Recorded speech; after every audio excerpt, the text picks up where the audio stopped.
Everybody, मैं शिवांग आप सभी का स्वागत करता हूं आपके अपने चैनल डिकोडर्स पे, जिसमें आज हम लोग डेटा स्ट्रक्चर का थर्ड क्वेश्चन करने जा रहे हैं।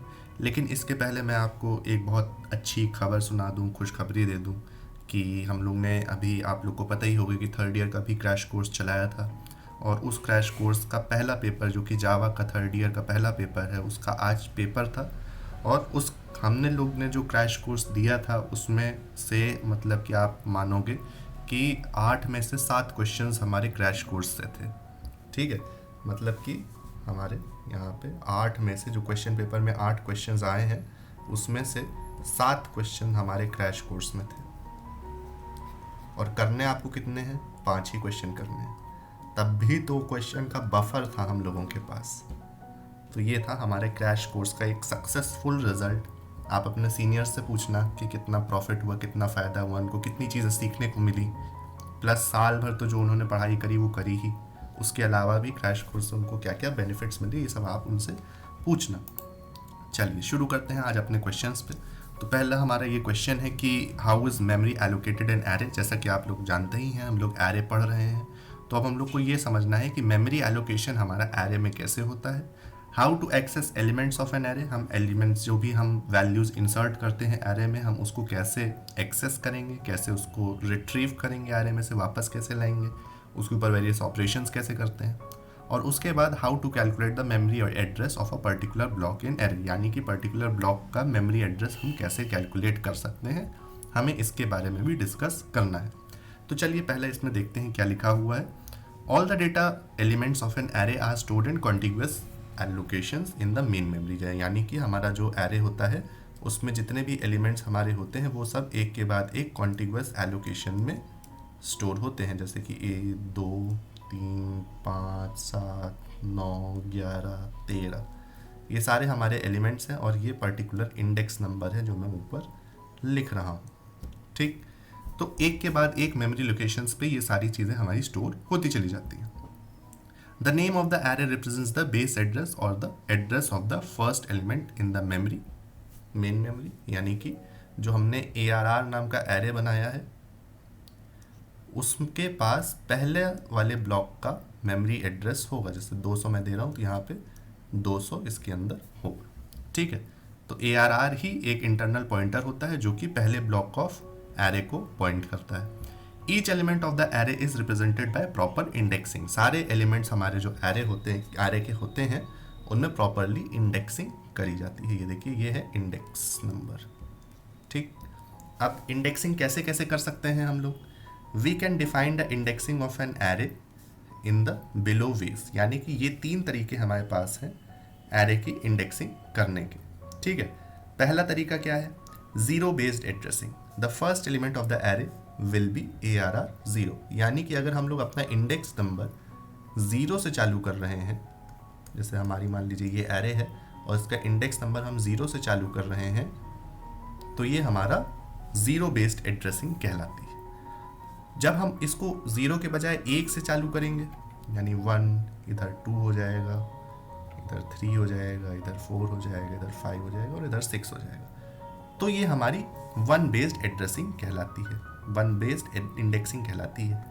ठीक, the first element of an array can reside at any random index number, यानी कि अगर कोई ऐसा रैंडमली हम इंडेक्स नंबर चूज कर लें, जैसे कि हमने कहा कि हम 7 से चालू करेंगे, तो 7 8 9 10 11 12, यानी कि यहाँ पे पहला इंडेक्स जो हम लोग चूज कर रहे हैं, ये अगर कोई रैंडम नंबर हम चूज कर रहे हैं तो उसको हम एन बेस्ड इंडेक्सिंग कहते हैं। ये हमारा एन बेस्ड इंडेक्सिंग कहलाता है। ठीक है, देखिए अब इस एड्रेस में, इस स्लाइड में आप देखिए कि यहाँ पे एक एरे बनी हुई है और ये हमारा एरे विद इंडेक्स नंबर दिया हुआ है। देखिए, 0th index, first index, second index, third index and 4th index, और उसके करस्पॉन्डिंग यहाँ पे एड्रेस भी दिया हुआ है, क्योंकि अगर हम INT टाइप की यहाँ पे एरे बना रहे हैं, ARR जो हमारा है और इसका साइज है हमारा 5, तो आपको पता है कि INT 4 बाइट की जगह लेता है, तो 4 बाइट, यानी कि इसी कारण से यहाँ पे 100 के बाद हमारा 104 आ रहा है,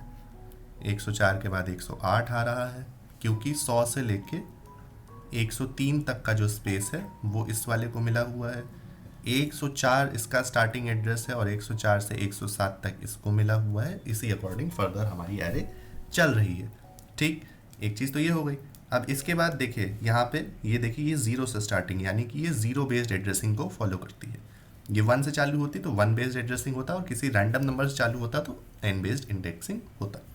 in the above image memory allocation of an array of size 5, यानी कि एरे जो है इसका साइज हमारा 5 है। The array follows 0 based indexing approach, यहाँ पे 0 बेस्ड इंडेक्सिंग अप्रोच है। The base address of array is 100 bytes, यानी कि हमारा बेस एड्रेस जो है वो 100 से शुरू हो रहा है। इसके बाद जो it is the address of ARR 0th location, यानी कि 0th इंडेक्स जो हमारा है वो हमारा पर्टिकुलरली बेस एड्रेस हमको प्रोवाइड कर रहा है। बेस एड्रेस यानी कि जो पहला एड्रेस हमारे एरे का है। ठीक, यानी कि 100। Here size of the data type used is 4 bytes, जो हमारा size of the data type है वो 4 बाइट का है। ठीक, therefore each element will take 4 bytes in the memory. इसके बाद आते हैं एक्सेसिंग। हम एक्सेस कैसे कर सकते हैं एलिमेंट्स को। ठीक है, we require the following information given below to access any random element from the array, यानी कि अगर हमको एक्सेस करना है किसी भी रैंडम नंबर को, किसी भी रैंडम वैल्यू को एरे में से निकालना है, तो उसके लिए हमें ये 3 चीज़ों की ज़रूरत पड़ेगी। पहला बेस एड्रेस, यानी कि एरे हमारा स्टार्ट कहाँ से हो रहा है। Second, size of elements in the byte, यानी कि हमारा जो एरे हम बना रहे हैं उसमें पर्टिकुलर एक एलिमेंट का साइज कितना है। जैसे कि INT लिए तो उसका साइज 4 हो जाएगा, कैर लिए तो उसका साइज 1 हो जाएगा। सबका साइज अलग अलग होता है, 1 बाइट। ठीक, यहाँ 4 बाइट, तो सबका साइज अलग अलग होता है, तो हमें साइज भी चाहिए होगा। फिर उसके बाद कौन सी इंडेक्सिंग टेक्निक हम लोग फॉलो कर रहे हैं, हमको इसकी भी जानकारी चाहिए पड़ेगी। ठीक, अब एड्रेस कैलकुलेशन का एक बहुत इंपॉर्टेंट क्वेश्चन है जो ये पूछा जा सकता है कि हमको अगर किसी भी पर्टिकुलर ब्लॉक ऑफ एड्रेस का, अगर हमको किसी भी ब्लॉक का एड्रेस निकालना है ith लोकेशन का, फॉर एग्जांपल हमारे पास ये एरे है और हमें इस लोकेशन का एड्रेस निकालना है, तो ये हमारी ith लोकेशन हम इसको मान के चल रहे हैं। ठीक, बेस एड्रेस हमने कुछ माना ही होगा, 200 मान लेते हैं। Size of particular element 4 byte, अगर हम INT टाइप का एरे बना रहे हैं तो। फिर यहाँ पे जिसका हमको एड्रेस निकालना है, जिस पर्टिकुलर इंडेक्स का हमको एड्रेस निकालना है वो माइनस द फर्स्ट इंडेक्स। ठीक है, इसी तरीके से अभी हम लोग एक क्वेश्चन करके देखते हैं इसका, तो आपको आसानी समझ में आ जाएगा। Here size represents the memory taken by the primitive data type, यानी कि अगर हम लोग INT की एरे बना रहे हैं तो उसमें हमारा 4 बाइट लगेगा, है ना। प्रिमिटिव डेटा टाइप यानी कि फंडामेंटल डेटा टाइप द्वारा कितनी साइज डिफाइन करी गई है उसके बेसिस पे वो हमारी जो साइज होगा वो यहाँ पे डिफाइन किया जाएगा। As an instance INT take 2 bytes, यहाँ पे हम कह रहे हैं, हमने एज्यूम किया है कि INT हमारा 2 बाइट ले रहा है, फ्लोट हमारा 4 बाइट ले रहा है, memory in space in C programming. अच्छा, अब देखो यहाँ पे साइज जो हमारा है वो कहीं कहीं INT का 4 बाइट भी हो सकता है और कहीं कहीं 2 बाइट भी हो सकता है। ठीक, ये डिपेंड करता है प्रोसेसर पे कि आपका प्रोसेसर कितने बिट का है, 64 बिट है, 32 बिट है, तो कितने बिट का प्रोसेसर है ये उस पर डिपेंड करता है। ठीक, 64 बिट मानी हमारा कितना बाइट होता है, 8 बाइट होता है। 32 बिट यानी 4 बाइट होता है, तो 32 बिट वाले जो कंप्यूटर होंगे हमारे वो सब INT को 4 बाइट कंसिडर करके चलेंगे। एक चीज़ तो ये हो गई। अब इसके बाद आते हैं अपने एड्रेस कैलकुलेशन के क्वेश्चन पे। हमने सपोज किया कि हमारा एक एरे है, ये इसका इंडेक्सिंग चालू हो रही है -10 से +2। ये सबसे डिफिकल्ट वाला एग्जांपल मैंने लिया है ना। सिंपल आप अगर यहाँ पे देखोगे, अगर 1 से या 0 से चालू करके किसी भी नंबर तक जाओगे तो वो थोड़ा आसान हो जाता है। हम लोग यहाँ पे सबसे डिफिकल्ट केस लेके चलेंगे कि हमने लिया कि हमारा पहला जो इंडेक्स है वो -10 है और +2 तक ये हमारा चल रहा है। बेस एड्रेस 999 है। ठीक, और हर एक एलिमेंट हमारा 2 बाइट की जगह ले रहा है, तो हमें निकालना है एड्रेस A ऑफ -1।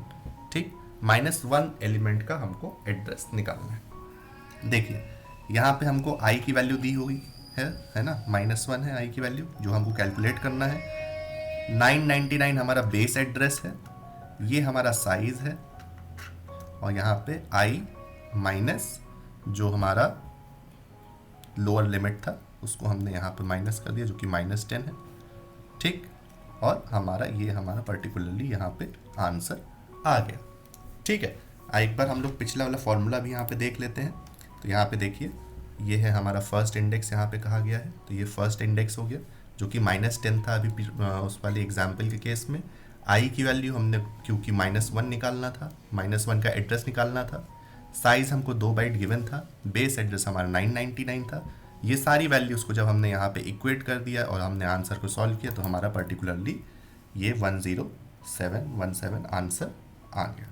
ठीक है, तो ये एक इम्पॉर्टेंट क्वेश्चन है। ये जो भी एड्रेस कैलकुलेशन का क्वेश्चन है ये 1D एरे का है। ठीक, 1D एरे का है। इसी तरीके से एक 2D एरे का भी होता है, जिसको हम लोग 2D एरे जब पढ़ेंगे तो उसके बाद उसको हम सॉल्व करेंगे। ठीक है, तो ये हमारा पहला यानी कि एड्रेस कैलकुलेशन का क्वेश्चन यहाँ पे हो गया और तीसरा क्वेश्चन यहाँ पे कंप्लीट होता है। आगे के क्वेश्चंस में हम लोग इसके एरे के ऑपरेशंस के बारे में भी डिस्कस करने वाले हैं, जिसमें हम लोग थोड़ा सा कोडिंग रिलेटेड चीज़ों को भी पढ़ेंगे। देखिए यहाँ पे कोड भी पूरा प्रेजेंट है कि हमको ट्रैवर्सल कैसे करना होता है एरे में, और उसके अलावा इंसर्शन, डिलीशन, ये सारे ऑपरेशन के कोड्स भी हमारे पास हैं, जिसको हम लोग एक एक करके थोड़ा डिटेल में समझेंगे और फर्दर हम लोग एरे ख़त्म करके अपने अगले टॉपिक के ऊपर मूव करेंगे। तो आप हम लोग का कोर्स जल्दी से सब्सक्राइब करिए, क्योंकि ये तो लास्ट लेक्चर है जो लाइव जा रहा है। इसके बाद सारे हम लोग के ऐप पे जाएंगे, है ना। तो कोर्स आप जल्दी से सब्सक्राइब करिए और फर्दर लर्निंग को अपना बढ़ाइए। ठीक है, थैंक यू।